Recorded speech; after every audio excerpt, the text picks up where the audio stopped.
The red warning lights flashed across the bridge of the New Horizons. Captain Lisa Brooks gripped her chair as the ship shook violently. Sparks flew from the control panels, and the smell of burning metal filled the air. "Report!" Lisa shouted. "Over the noise of alarms. Engine core is overloading," Danny Walsh called from his station. The first officer's face was pale with worry.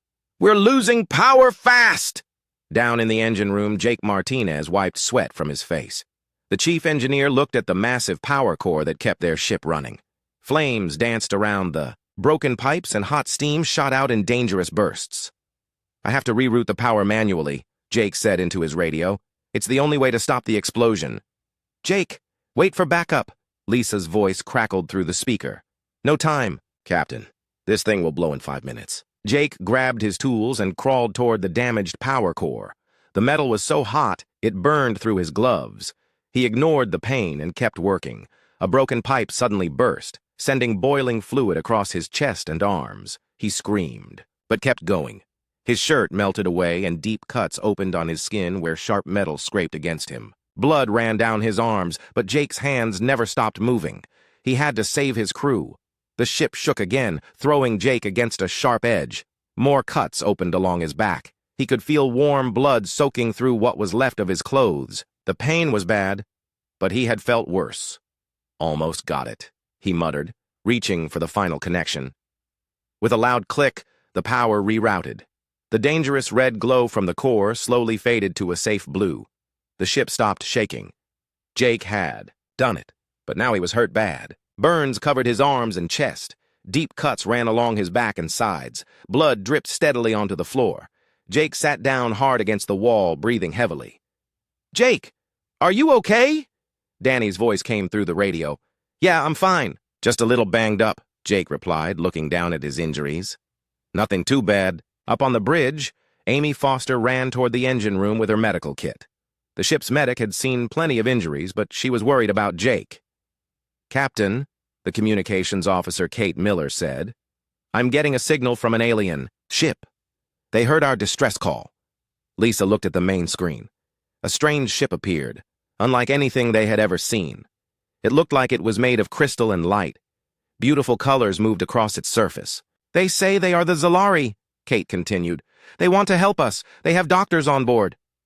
"Tell them yes," Lisa said quickly. "We need all the help we can get."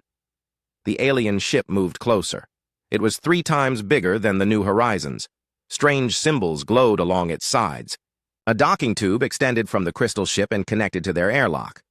"Jake, alien doctors are coming to help you," Lisa said into her radio. "Just hold on." "I told you, I'm fine," Jake replied. He was still sitting against the wall, pressing a torn piece of his shirt against a particularly deep cut. "Really, it's hardly bleeding anymore." The airlock opened with a soft hiss. 3 tall, thin creatures stepped through. They looked like they were made of living crystal. Their bodies sparkled with inner light, and they moved very carefully, as if they were afraid of breaking. The leader wore what looked like medical equipment. She had 4 arms and eyes that changed color from blue to purple. When she spoke, a small device on her chest translated her words. "I am Dr. Zethara," the alien said in a musical voice. "We heard your distress signal. Where are the injured?" Amy Foster met them at the airlock. "Thank you for coming. Our engineer is hurt pretty bad. He's in the engine room." Dr. Zethara's eyes turned bright red with alarm. "How severely injured? Are they still alive?" "Oh, yes, he's conscious and talking," Amy said. "He says he's fine, but I want to check him anyway." The alien doctor looked confused. Her crystal skin flickered with worried colors. "If he is severely injured but still conscious, this is very concerning. We must hurry." They rushed through the corridors to the engine room. Amy opened the door and Dr. Zethara stepped inside. She took one look at Jake sitting against the wall and let out a horrified sound that her translator couldn't handle. Jake was covered in blood. His shirt was mostly gone, showing deep burns across his chest. Long cuts ran down his arms, still bleeding slowly. His face was dirty and sweaty, but he looked up and smiled when he saw them. "Hey there, Doc," Jake said cheerfully. "Thanks for coming, but I'm really okay." Dr. Zethara's crystal body started shaking. Her eyes flashed from red to white to yellow in rapid succession. She made more sounds that the translator gave up on. By the eternal crystal, she finally managed to say, this human should be dead. These injuries are catastrophic. How is he still conscious? Jake looked down at himself and shrugged. What? This? Come on, Doc, relax. It's hardly bleeding anymore. I've had worse paper cuts. The alien doctor stared at him like he had just claimed he could fly. Her medical team behind her started pulling out equipment that looked far too advanced for what Jake thought was a simple first aid situation. Paper cuts? Dr. Zethara whispered. You compare these mortal wounds to paper cuts? Well, okay, maybe. Not paper cuts, Jake admitted. But really, I'm fine. I just need to clean up a bit and maybe get some bandages. Amy knelt down next to Jake and started checking his wounds. Jake, you're hurt worse than you think.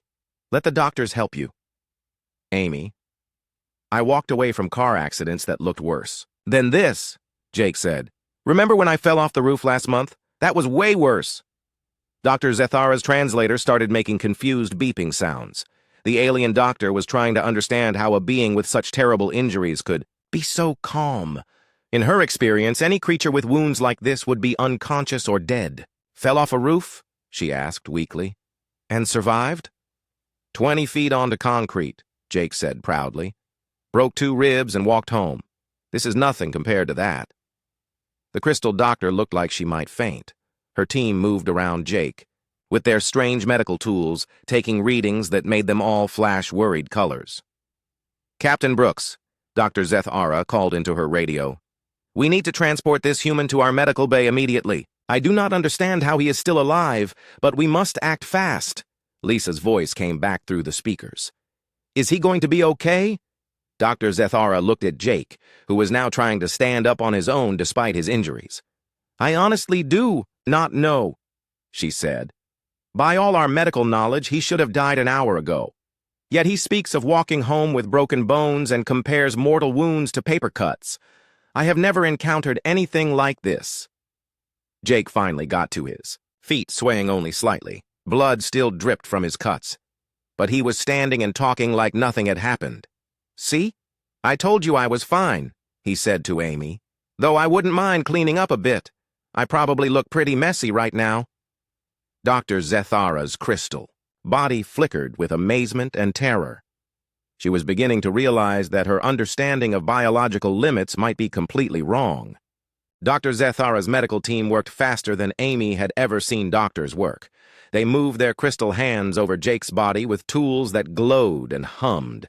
Numbers and symbols appeared in the air above their equipment, all flashing red. His vital signs make no sense, one of the Zalari doctors said. Her name was Dr. Kith Allah, and she looked very worried. Heart rate elevated but stable. Blood pressure dropping but not critical. These readings should indicate immediate death. Jake lay on a floating stretcher that the aliens had brought from their ship. He was still conscious and talking, which seemed to upset the doctors even more.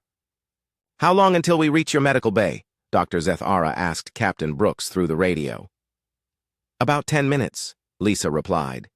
Is he stable enough to move? Dr. Zethara looked at her readings again. I do not know what stable means anymore. By our standards, he has been clinically dead for 30 minutes, yet he continues to speak and move. I can hear you, you know, Jake said from the stretcher. And I keep telling everyone I'm fine. My back hurts a little, but that's normal, after crawling around the engine room. The third Zalari doctor, Dr. Velthon, made a sound like breaking glass. He says his back hurts a little. Look at these scan results. His tissue damage extends through multiple muscle groups. These lacerations should have severed major blood vessels. Amy walked alongside the stretcher as they moved toward the alien ship. Jake always says stuff like that. Last month, he cut his hand pretty bad with a wrench. Needed 12 stitches. He said it was just a scratch. 12 stitches? Dr. Zethara's voice got higher. That would be major surgery for us. Really? Amy looked surprised. We do stitches. In the medical bay all the time, it's pretty basic stuff. The Zalari doctors all flashed bright orange, which Amy was starting to think meant they were very upset. They reached the docking tube that connected the two ships. Captain Brooks and Danny Walsh were waiting there. How is he, Doc? Danny asked.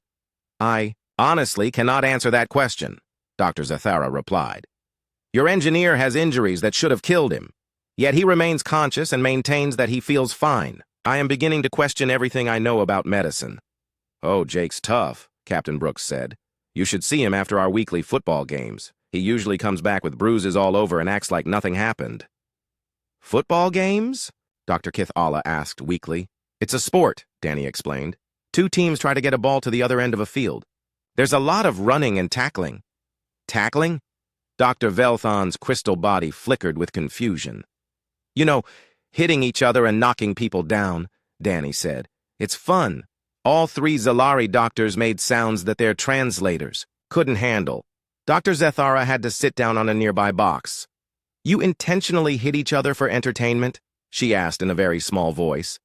"Well, it's more than that," Captain Brooks said. "There's strategy and teamwork, but yeah, there's hitting involved." Jake raised his head from the stretcher. "I scored 3 touchdowns in our last game. Took some pretty good hits, too. Nothing like this, though." He gestured at his current injuries. "This is just from work." Dr. Zethara looked like she might have a breakdown. "You engage in combat sports regularly and consider industrial accidents minor inconveniences?" "Combat sports?" Jake laughed, then winced as the movement pulled at his cuts. "Doc, football isn't combat. You want combat sports, you should see boxing or mixed martial arts. Now those guys know how to take a beating." The alien doctors all started flashing red and orange at the same time. Dr. Kithala had to lean against the wall. "There are worse forms of recreational violence?" Dr. Zethara whispered. Amy nodded. "Oh, sure. My brother does rock climbing. He falls and gets scraped up all the time, says it builds character." "Your people intentionally place themselves in situations where falling and injury are expected outcomes?" Dr. Velton asked. "Well, when you put it like that, it sounds bad," Amy said. "But it's really fun. The danger is part of what makes it exciting." Jake tried to sit up on the stretcher. "I used to go skydiving before I joined the ship's crew. That was a real rush." "Skydiving?" Dr. Zethara's translator started making error sounds again. "You jump out of flying vehicles," Captain Brooks explained helpfully. "With a parachute, of course. Usually." "Usually?" all three Zalari doctors said. "At once. Sometimes people do it without parachutes," Danny added. "Base jumping, wingsuit flying, that kind of stuff. Extreme sports are pretty popular back on Earth." Dr. Zethara stood up suddenly. "Stop. Please stop talking. I need to process this information." She walked a few steps away from the group, her crystal body flickering through different colors rapidly. The other Zalari doctors gathered around her, making musical sounds that the translators couldn't interpret. Kate Miller jogged up to them. "Captain, I just got word from the bridge. We have a small hull breach in Section 7. Nothing major, but Ryan got a piece of metal in his leg pulling out the debris." "How bad?" Amy asked, reaching for her medical kit. "He says it's nothing. Just a flesh wound. He's still working on the repairs." Dr. Zethara spun around. "Another human is injured and continues working?" "It's just a cut on his leg," Kate said. "Ryan's had worse. Remember when he broke his nose in that bar fight on Station 12? He finished his drink before going to the medical bay." The Zalari doctors all sat down at the same time. "Bar fight?" Dr. Kithala asked weakly. "Recreational combat with strangers," Captain Brooks explained. "Not really legal, but it happens sometimes." Jake managed to sit up completely on the stretcher. "That was a good fight. Ryan took on 3 guys and won. He was so proud of that black eye." "He was proud of being injured?" Dr. Velthon's voice was barely audible. "Well, yeah, it showed he didn't back down," Jake said. "Plus, black eyes look pretty cool for a few days." Dr. Zethara made a sound like crystal wind chimes breaking. "Your species considers visible injuries to be aesthetically pleasing?" "Sometimes," Amy said. "Scars can look pretty tough. My dad has this great scar on his arm from when he was in the military. He loves telling the story about how he got it." "Your father enjoys recounting traumatic injury experiences?" Dr. Kithala asked. "Oh, it wasn't traumatic," Amy laughed. "He got it saving 3 other soldiers during a battle. He's real proud of it, says it reminds him of what's important." The Zalari doctors looked at each other with expressions that clearly meant they were having some kind of crisis. "Let me understand this," Dr. Zethara said slowly. "Humans regularly engage in dangerous activities for pleasure. You participate in combat sports as entertainment. You intentionally place yourselves in situations where injury is likely. You continue working while wounded. You are proud of scars and enjoy telling stories about how you received them. That about covers it, Captain Brooks said. Though when you list it all like that, it does sound a bit crazy. A bit crazy? Dr. Velthan stood up unsteadily. Your entire species appears to be actively seeking ways to harm yourselves. Jake shrugged, which made him wince again. Life's boring if you don't take a few risks. Besides, what doesn't kill you makes you stronger, right? All three Zalari doctors flashed bright white and made no sound at all. Did we break them? Danny asked quietly. Dr. Zeth-Ara took several deep breaths and seemed to pull herself together. No, we are simply adjusting our understanding of biological possibilities. Your engineer needs treatment, regardless of how casual he is about his condition. They moved through the docking tube into the alien ship. The corridors were beautiful, made of the same crystal material as the Zalari themselves. Soft light moved through the walls like water. This is amazing, Jake said, looking around from his stretcher. How do you build with crystal like this? Very carefully, Dr. Zeth-Ara replied. Any impact or stress can cause catastrophic structural failure. We must be extremely gentle with everything in our environment. Jake nodded thoughtfully. That makes sense. Different worlds, different ways of doing things. On Earth, we build stuff to take a beating. Our cities get hit by storms, earthquakes, all sorts of disasters. We just rebuild and make things stronger. Dr. Zeth-Ara stopped walking. Your planet actively attacks you with natural disasters? Well, it's not personal, Jake said. But yeah, Earth can be pretty rough. Hurricanes, tornadoes, floods, fires, earthquakes. You learn to deal with it. The alien doctor looked at her colleagues. A terrible understanding was beginning to dawn on all of them. These humans hadn't just developed unusual attitudes toward pain and injury. They had evolved on a world that constantly tried to kill them. And somehow they thought this was normal. The Zalari medical bay looked like the inside of a giant jewel. Soft lights moved through crystal walls, and everything seemed to glow with its own inner light. Jake lay on a bed that floated in the air, surrounded by medical equipment that hummed quietly. Dr. Zeth-Ara studied the human medical files that Captain Brooks had given her. She read each entry with growing amazement and horror. The computer screen showed Jake's medical history, and every line made her crystal body flicker with different colors. Broken leg at age 8 from falling out of a tree, she read aloud to her assistants. Concussion at age 12 from bicycle accident, dislocated shoulder at age 16 playing football. Multiple cuts and bruises from various activities. She looked up at Jake. This is just your childhood? Jake was feeling much better after the Zalari had cleaned and treated his wounds. Yeah, I was pretty active as a kid. Most of that stuff happened during summer vacation. Dr. Kithala was reading another file. This human named Ryan Cooper has been injured 43 times in the past 5 years. Broken bones, cuts, burns, and something called food poisoning. How does one become poisoned by food? Oh, that happens sometimes, Jake explained. Bad restaurants, food left out too long, that sort of thing. You get sick for a day or two and then you're fine. You regularly consume potentially toxic substances? Dr. Velthan asked. Well, we try not to, Jake said. But mistakes happen. Plus, some food is supposed to be a little dangerous. Ever heard of hot sauce? The hotter the better, I always say. Dr. Zeth-Ara pulled up another file. What is hot sauce? It's made from peppers. That burn your mouth, Jake said happily. The really good stuff makes you sweat and your eyes water. There's this one sauce called Devil's Breath that's so hot it can actually hurt you if you eat too much. And you consume this voluntarily? Dr. Kithala's voice was very quiet. For fun, Jake confirmed. We have contests sometimes to see who can eat the hottest food. I came in second place last time. The winner had to drink milk for an hour afterward. All 3 Zalari doctors sat down at the same time. Kate Miller entered the medical bay carrying a small bag. Jake, I brought you some things from your quarters. Thought you might want them while you recover. Thanks, Kate, Jake said. What did you bring? Kate opened the bag and pulled out a bottle. Your vitamins, some energy bars, and this. She held up a small bottle with a skull and crossbones on it. Dr. Zeth-Ara nearly fell off her chair. That symbol indicates deadly poison. Oh, this? Kate looked at the bottle. It's just aspirin, for headaches and stuff, though I guess you're not supposed to take too many at once. You consume marked poison for medical purposes? Dr. Velthon whispered. Jake sat up a little straighter. Aspirin isn't really poison. Well, I mean, too much of anything can hurt you. Even water can kill you if you drink way too much. Dr. Zethara's translator started making error sounds again. Water, the substance necessary for life, can also cause death?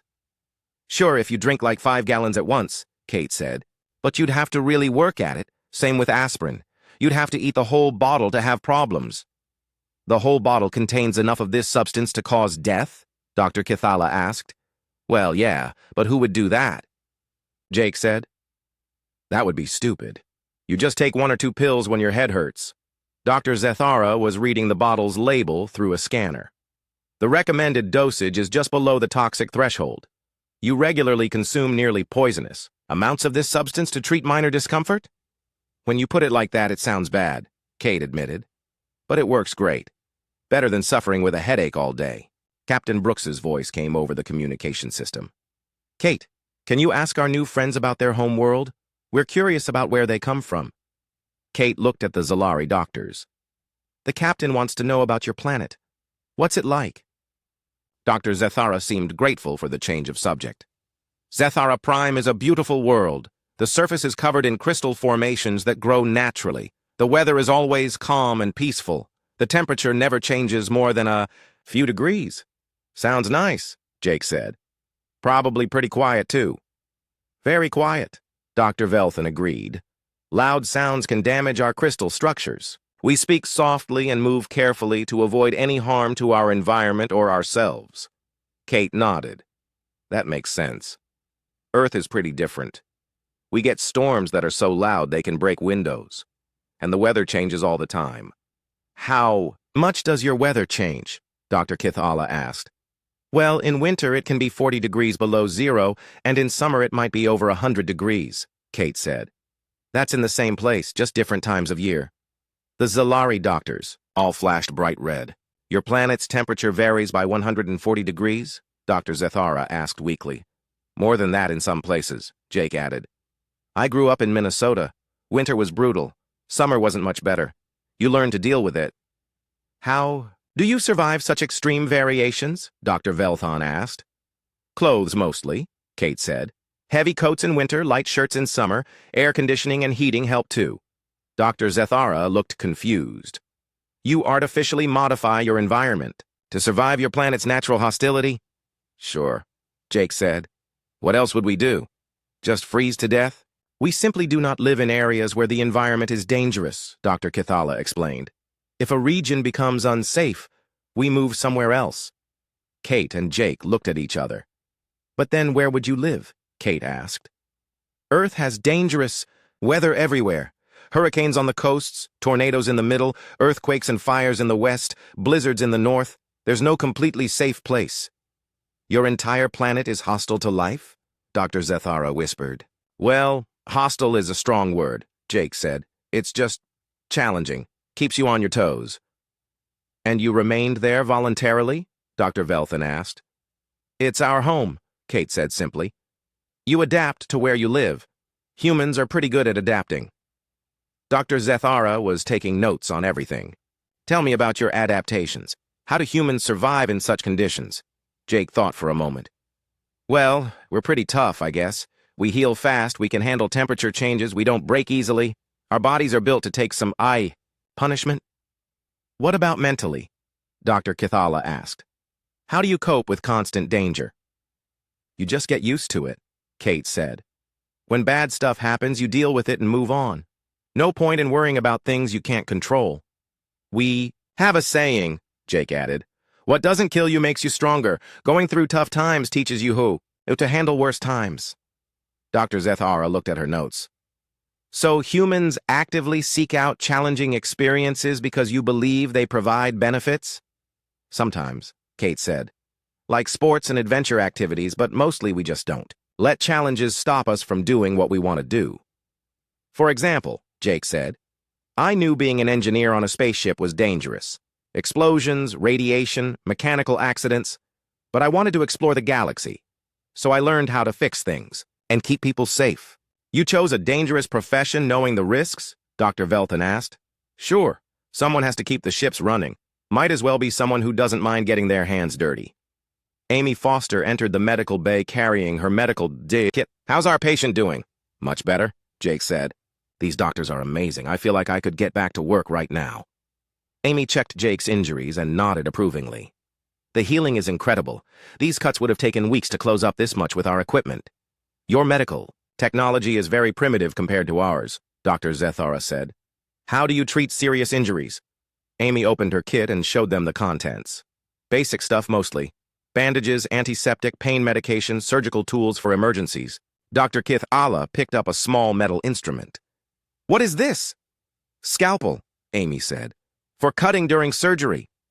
You cut into living tissue intentionally? Dr. Velton asked in horror. When necessary, Amy said. To remove damaged tissue, repair internal injuries, that sort of thing. Sometimes you have to cut something open to fix it. The Zalari doctors all made sounds of distress. But how do you ensure the patient survives such trauma? Dr. Zethara asked. Careful technique, good equipment, and human toughness, Amy said. People are more resilient than you might think. Jake nodded. I had my appendix out when I was 20.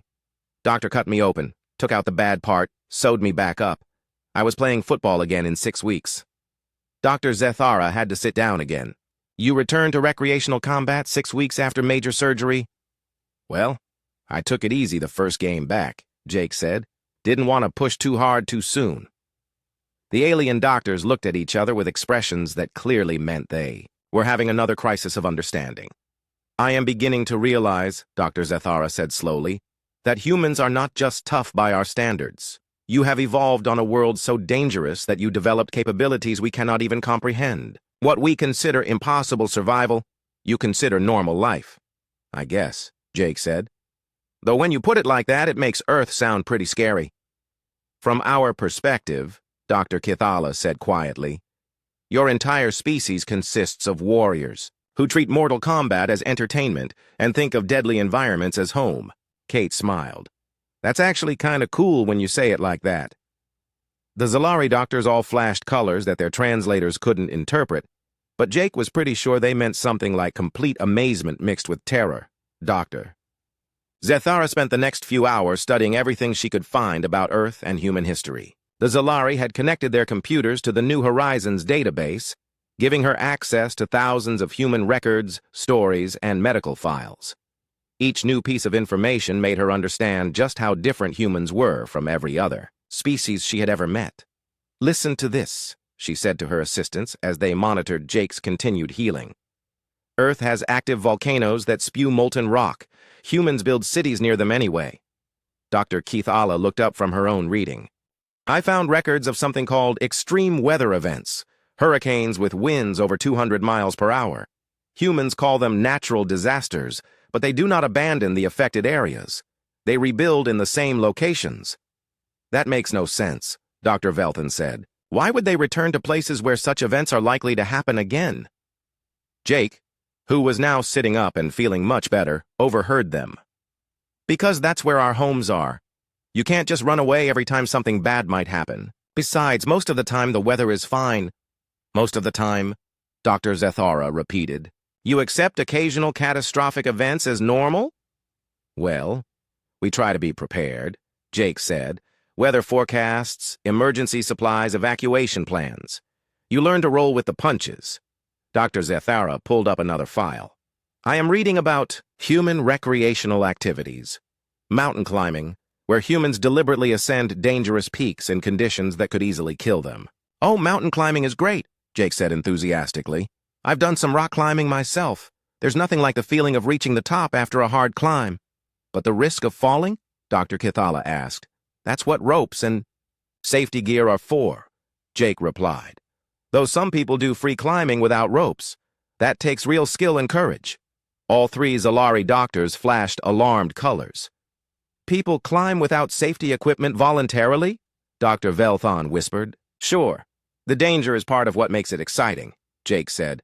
If it was completely safe, it wouldn't be as much of an accomplishment. Captain Brooks entered the medical bay. How's our patient doing, Doc? Physically, he is healing at a rate I would have considered impossible yesterday, Dr. Zethara replied. Mentally, I am discovering that all humans may be equally impossible. What do you mean? Lisa asked. Dr. Zethara gestured at her computer screens. I have been reading about human history and culture. Your species appears to actively seek out danger and hardship. She pulled up a historical document. This records something called the Donner Party, where humans traveled across a dangerous mountain range in winter, despite knowing the risks. Oh, that was a sad story, Lisa said. They got trapped by snow and some of them died. But people learned from their mistakes and found better routes. They found better routes and continued making the dangerous journey? Dr. Kithala asked. Sure. The California gold rush brought thousands of people across those mountains. They just got better at it. Dr. Zethara shook her head. Here is another record. Humans built a machine called the Titanic, which they knew could sink. When it did sink, killing over 1,000 people, they built more ships and continued crossing the dangerous ocean. Well, they made the ships safer after that, Jake said. Better lifeboats, more safety procedures. You learn from accidents and improve. But you do not stop the dangerous activity? Dr. Velthan asked. Why would we stop? Lisa said. Ocean travel connects the world. The benefits outweigh the risks. Dr. Zethara pulled up more files. Sports where humans deliberately hit each other. Motorcycle racing where high-speed crashes are common. Something called base jumping, where people leap from high places with small parachutes. Those are just hobbies, Jake said. People do them for fun in their free time. For fun, Dr. Zethara repeated slowly. You risk serious injury and death for entertainment. Not everyone does that stuff, Lisa said. But some people like the thrill. There's something special about pushing your limits and testing yourself. Ryan Cooper limped into the medical bay, his leg wrapped in a bandage. Hey, Jake, heard you had some excitement in the engine room. Nothing too bad, Jake replied. How's your leg? Just a scratch. Barely needed stitches. Ryan looked at the Zolari doctors. You must be our alien friends. Thanks for helping out. Dr. Zethara scanned Ryan's injured leg. That wound is 6 inches long and 1 inch deep. You required 12 stitches. How is this barely anything? Ryan shrugged. I've had worse. Remember when I got that bottle broken over my head in that bar fight? That needed 23 stitches. You have been in multiple bar fights? Dr. Kithala asked weakly. Just a few. Sometimes things get out of hand when people drink too much. No big deal. Dr. Zethara looked at her scanner readings. Alcohol. I have been reading about this substance. It is literally a poison that humans consume voluntarily. Hey, alcohol isn't that bad in small amounts, Ryan said. A beer or two after work never hurt anyone. The files indicate that alcohol can cause liver damage, impaired judgment, and addiction, Dr. Velthan said. Sure, if you overdo it, Ryan admitted. But most people drink responsibly. Everything in moderation, right? Amy Foster joined the group. What are we talking about? Human consumption of toxic substances, Dr. Zethara said. I have discovered that humans regularly ingest alcohol, caffeine, capsaicin, and various other chemicals that would be considered dangerous by most species. Don't forget chocolate, Amy added. That's toxic to some earth animals, but humans love it. Chocolate is poisonous? Dr. Kithala asked in alarm. To dogs and cats, yeah, Amy said. But not to us. Though I guess too much chocolate can make you sick. Everything can be harmful if you eat enough of it. Dr. Zethara was typing rapidly on her computer. I need to understand this better. Why do humans consume potentially harmful substances? Because they taste good, Jake said simply. And most of them aren't really dangerous in normal amounts. Coffee helps you wake up, alcohol helps you relax, spicy food tastes great. You just have to know your limits. Know your limits, Dr. Zethara repeated. This implies that humans regularly test the boundaries of what their bodies can handle. I guess we do, Lisa said thoughtfully. We like to see what we're capable of. Push ourselves to be stronger, faster, tougher. Danny Walsh entered the medical bay. Captain, we're getting close to Kepler Station. They're asking about our alien guests. Tell them we have 3 very helpful doctors who saved our engineer, Lisa said. Speaking of which, Jake said, standing up carefully, I should get back to work. Those repairs won't finish themselves. Absolutely not, Dr. Zethara said firmly. You have suffered major trauma and need rest. But I feel fine, Jake protested. Look, I can move around no problem. He took a few steps to demonstrate. The Zalari doctors watched in amazement as Jake moved normally despite injuries that should have left him bedridden for weeks. This is impossible, Dr. Velthan said. His tissue damage was severe just hours ago. Amy checked Jake's wounds. The healing is remarkable. It's like he has accelerated cellular regeneration. All humans heal this quickly? Dr. Kithala asked. Pretty much, Amy said. Some faster than others, but yeah, we bounce back from injuries pretty well. Dr. Zethara sat down heavily. I am beginning to understand something terrible and wonderful. Humans did not evolve to be peaceful beings on a gentle world. You evolved to survive on a planet that constantly tries to kill you. Earth isn't that bad, Jake said. Your planet has weather that varies by hundreds of degrees. Natural disasters that destroy entire cities, predators that hunt other creatures, diseases that spread between individuals, toxic plants and animals, volcanoes and earthquakes and storms. Dr. Zethara's voice got higher with each item on her list. Yeah, so, Ryan said. That's just life. You deal with it. You deal with it, Dr. Zethara repeated. Any one of those conditions would make a planet uninhabitable to most species. You have all of them and consider it normal. When you put it like that, Earth does sound kind of rough, Danny admitted. Rough, Dr. Velthan whispered. Your species calls a death world rough. Dr. Zethara stood up suddenly. I need to contact the Galactic Medical Council immediately. Everything we know about biological limits is wrong. Humans represent a completely new understanding of what life can survive. Are we really that different? Amy asked. Different? Dr. Kithala laughed, a sound like breaking crystal. Your species is living proof that life can adapt to conditions we thought were impossible. You are biological miracles. Jake looked embarrassed. We're just regular people. We do what we have to do to get by. Regular people, Dr. Zethara shook her head. On most worlds, beings like you would be considered legendary warriors or mythical heroes. Here, you are engineers and medics and ship captains who think near-fatal injuries are minor inconveniences. I'm starting to feel kind of proud of being human, Kate Miller said, entering the conversation. You should be, Dr. Velthan said seriously. Your species has accomplished something remarkable. You have taken the worst possible conditions for life and not only survived, but thrived. You turned a death world into a home. The humans looked at each other with new appreciation for what they had always taken for granted. Huh, Jake said finally. I guess we are pretty tough when you think about it. Dr. Zethara nodded. Tougher than you know. And now I must figure out how to explain to the galaxy that everything we thought we knew about survival was wrong. 3 days later, Jake Martinez stood in the engine room of the New Horizons, running his final checks before they departed Kepler Station. The repairs were complete, and everything was running perfectly. He looked down at his arms where the deep cuts had been. Now only faint pink lines remained. Amazing, he said to himself, flexing his fingers. The burns on his chest were completely gone, leaving skin that looked like nothing had ever happened. Dr. Zethara entered the engine room, moving carefully among the heavy machinery that no longer seemed as dangerous to her as it had before. She carried a small crystal device that glowed softly. How are you feeling, Jake? She asked. Perfect, Jake replied honestly. Better than perfect, actually. Whatever you did to help the healing work, it's incredible. We simply provided optimal conditions for your natural healing process, Dr. Zethara said. The remarkable part is what your body did on its own. In 3 days, you have healed damage that would take any other known species months to recover from. Jake nodded. Humans are pretty good at bouncing back, always have been. Doctor. Zethara held up her crystal device. This contains my complete medical report on human biology. When I present it to the Galactic Medical Council next week, it will change everything we know about emergency medicine. Really? Jake looked interested. How so?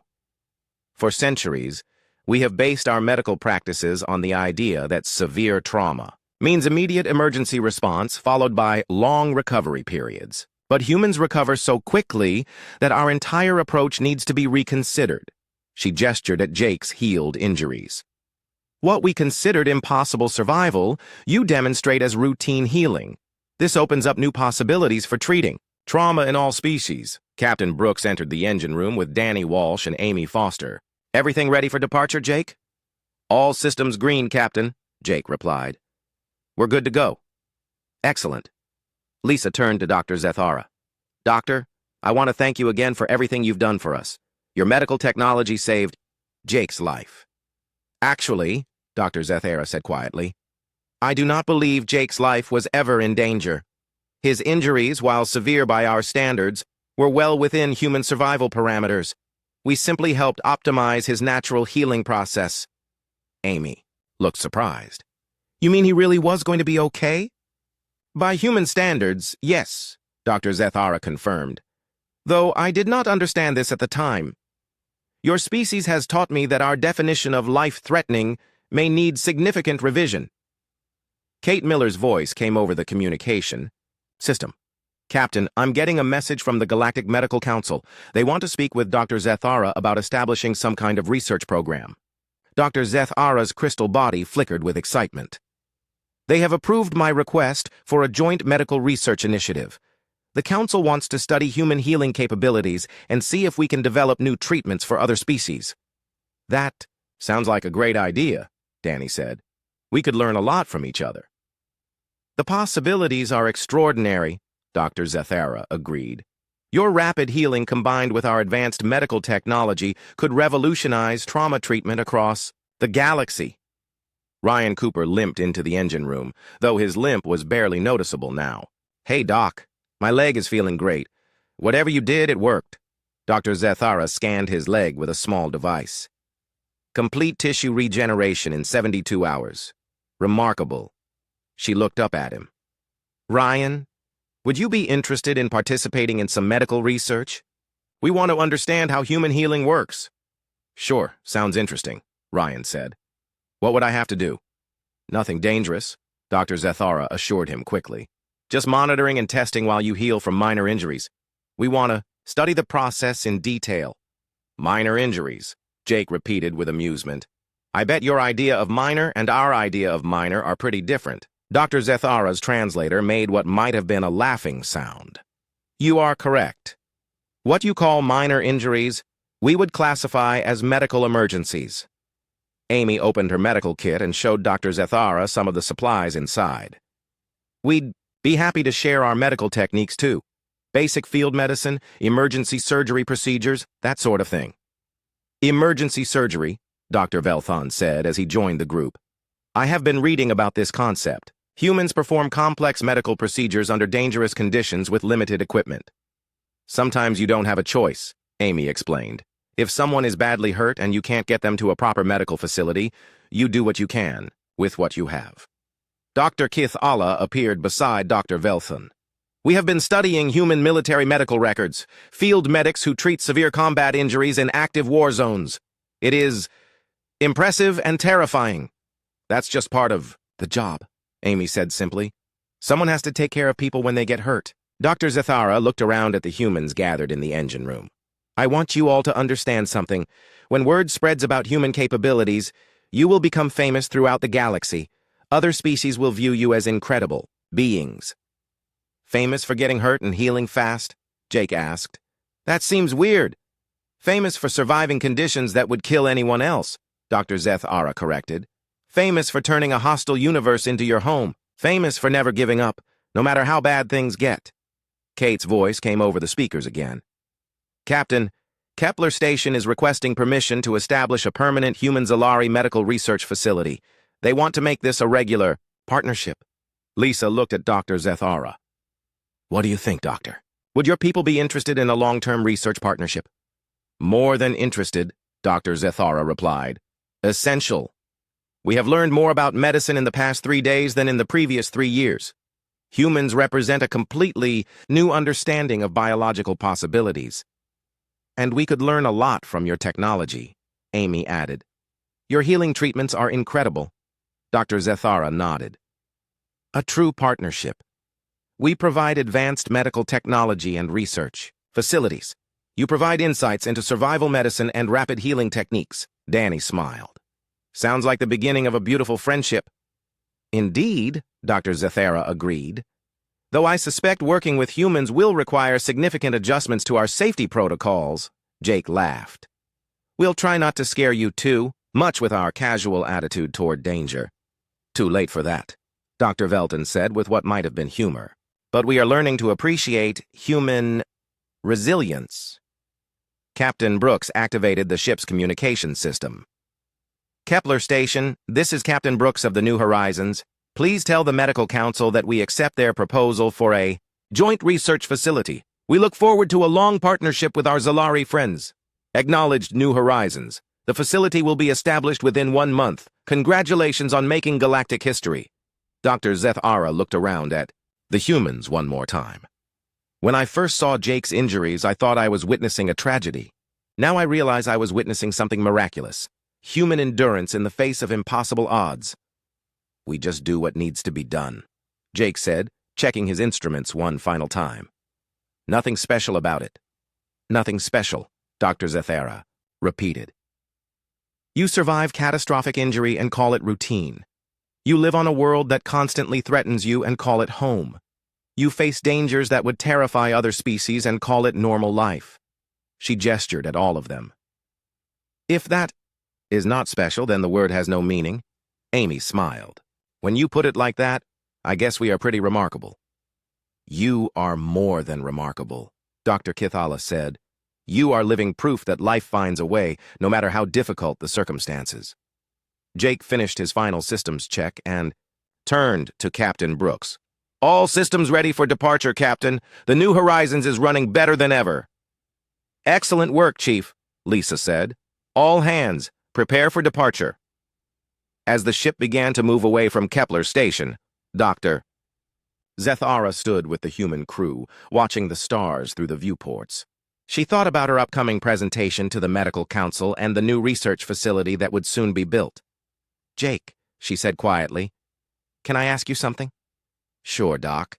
When you were injured and losing blood, when any other species would have been unconscious or dead, what kept you going?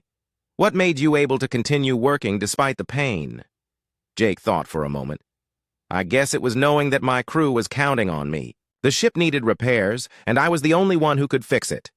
You don't give up when people need you. Dr. Zathara nodded slowly. Duty, loyalty, determination. These are not just human values, they are human survival traits. Maybe, Jake said. Or maybe we just don't know when to quit. Perhaps that is the same thing, Dr. Zathara replied. As the New Horizons jumped to hyperspace, beginning its journey to the next system, Dr. Zathara began composing her historic report. She would tell the galaxy about a species that had turned suffering into strength, hardship into determination, and a death world into a home. She would tell them about humans who looked at catastrophic injuries and said, "It's hardly bleeding." And she would recommend that the galaxy prepare itself for the most remarkable species it had ever encountered. In the engine room, Jake Martinez continued his work, monitoring the systems that kept them all safe among the stars. His injuries were completely healed, leaving only the faintest scars as reminders of the day he had shown an alien doctor what humans were really made of. He smiled as he worked, proud to be human, proud to be part of a species that never gave up. After all, it had hardly been bleeding.